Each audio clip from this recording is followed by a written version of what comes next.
Do you want to learn English but you are not sure how to do it? If that's you, then listen up. Hi, I am Momita and I am an English trainer. I want to help you to learn English language and speak in English fluently within a very short period of time.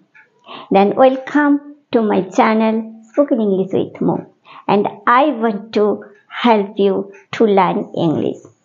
Yes friends, যদি যদি ইংরেজিতে কথা বলতে চান এবং এবং ইংরেজি শিখতে চান কিন্তু বুঝতে পারছেন না কিভাবে শিখবেন কিভাবে বলবেন, তো তাই জন্য আমি নিয়ে এসেছি কয়েকটা ভিডিও যার মাধ্যমে বাংলা থেকে ইংরেজিতে খুব সহজেই শিখে নিয়ে ইংরেজিতে কথা বলতে পারবেন এবং বাচ্চাদের সাথে কথা বলতে পারবেন এবং বাচ্চাদেরকেও শেখাতে পারবেন। তো আমি আজকে নিয়ে এসেছি ফার্স্ট কন্টিনিউয়াস টেন্সের উপরে একটি প্র্যাকটিস ক্লাস। আমি 10টা সেন্টেন্স লিখে নিয়ে এসেছি এবং এই 10টা সেন্টেন্সের মাধ্যমে বাড়িতে হাজারো হাজারো সেন্টেন্স বানানো যাবে ফ্রেন্ডস। কিন্তু আমরা কিভাবে বুঝবো কোন সিচুয়েশনে আমরা কোন টেন্স ইউজ করব? সো ফ্রেন্ডস, আমরা যখন কথা বলবো তখন আমরা কথার মাধ্যমে আমরা কিন্তু বাংলা যে কথা বলি তার মাধ্যমেই কিন্তু আমরা বোঝাতে পারি যে আমরা কোন সময়ের কথা বলছি। যেমন এটা পাস্ট কন্টিনিউয়াস টেন্স রয়েছে এবং পাস্ট কন্টিনিউয়াস টেন্সে কি হয় না যে এটা সাবজেক্ট এবং সাবজেক্টের সাথে আমাদের একটা হেল্পিং ভার্ব বসে, ওয়াজ কিংবা ওয়্যার, এবং তার সাথে ভার্বের আইএনজি ফর্ম হয় এবং অবজেক্ট হয়। তো সাবজেক্টের উপরে ডিপেন্ড করা হয় কিন্তু আমাদের ওয়াজ হবে না, ওয়্যার হবে। তো প্রেজেন্ট কন্টিনিউয়াস টেন্সে যেমন হেল্পিং ভার্ব থাকে এম, ইজ, আর, সেরকমই ফার্স্ট কন্টিনিউয়াস টেন্সের হেল্পিং ভার্ব হলো ওয়াজ এবং ওয়্যার।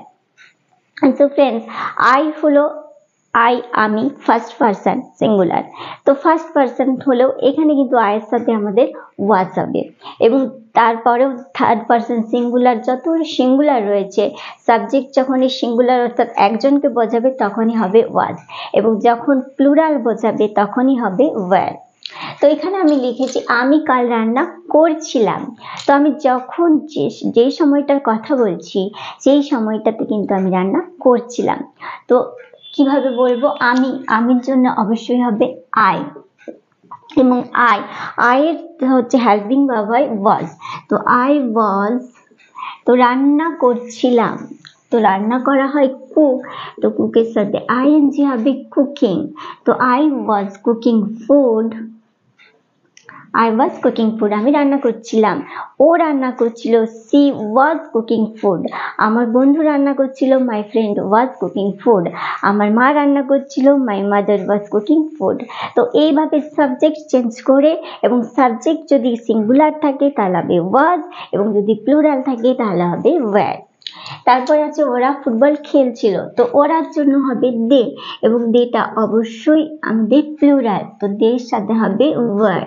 তো দে ওয়্যার প্লে, তার সাথে হবে ING, they were playing football, they were playing football, ওরা ফুটবল খেলছিল।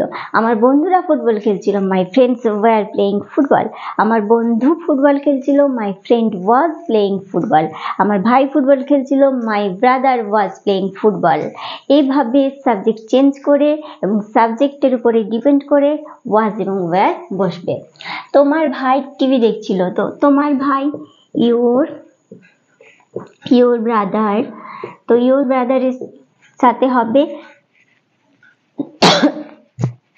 সরি your brother মানে সিঙ্গুলারের সাথে হবে was, your brother was TV দেখছিল, টিভি দেখা হয় was, তার সাথে হবে আইএনজি। তো my brother was watching TV, your brother was watching TV, আমার ভাই টিভি দেখছিল, my brother was watching TV, আমার মা টিভি দেখছিল, my mother was watching TV, ওরা টিভি দেখছিল, they were watching TV, he was watching TV। এইভাবে বলতে হবে। তো ছেলেটি কাঁদছিল, তো যে সময়টার কথা বলা হচ্ছে সেই সময় ছেলেটি কাঁদছিল। the boy অবশ্যই the boy সিঙ্গুলার, তার সাথে হবে was, the boy was কাঁদছিল। তো cry সাথে ING, the boy was crying, the boy was crying that time, the boy was crying yesterday। ওর মা রুমটা পরিষ্কার করছিল। তো ওর মা যদি মেল হিসেবে বলা হয় তাহলে হিজ, আর যদি ফিমেল হয় তাহলে হার। তো এখানে মেল ধরেই করলাম, তাই জন্য হবে হিজ। তো হিজ মাদার ওয়াজ, কারণ সিঙ্গুলার। তো হিজ মাদার ওয়াজ ক্লিন, তার সাথে হয়ে যাবে আইএনজি, ক্লিনিং। তো his mother was cleaning the room. ছেলেগুলো দৌড়াচ্ছিল, ছেলেগুলো। দ্য বয়েজ ওয়ার রানিং, ছেলেটি হলে the boy was running. The boy, ছেলেগুলো যখন আছে তো the boys were running.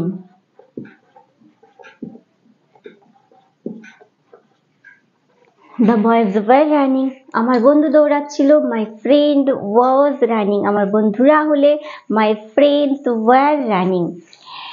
Rohit পরীক্ষা দিচ্ছিল। তো রোহিত সিঙ্গুলার, তাই জন্য হবে was। তো রোহিত was পরীক্ষা দিচ্ছিল। তো টেকের সাথে আইএনজি, টেকিং। তো Rohit was taking the exam. Rohit was taking the exam. আমার বোন নাচ করছিল। My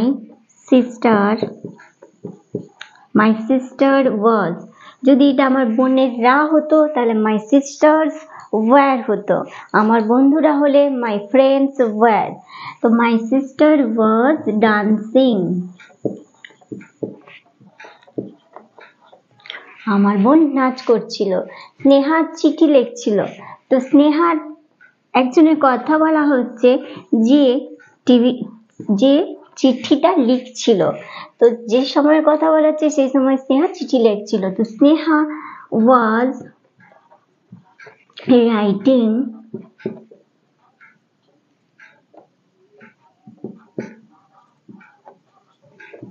a letter.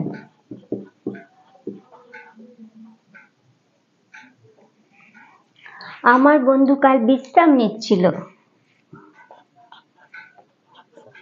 My friend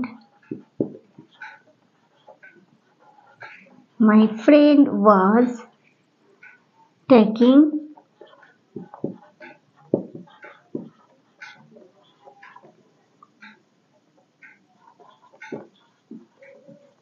a rest.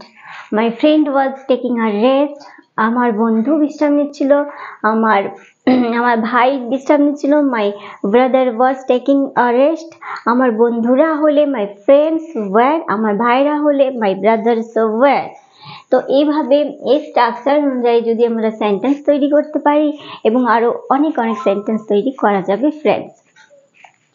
তো রাইটিং WRI, আমার আইএনজি হয়ে গেছে WRITING। ওকে, সো যদি ভিডিওটা ভালো লেগে থাকে তাহলে অবশ্যই লাইক করে দেবেন, শেয়ার করে দেবেন এবং সাবস্ক্রাইব করে আমার পাশে থাকবেন। Thanks for watching.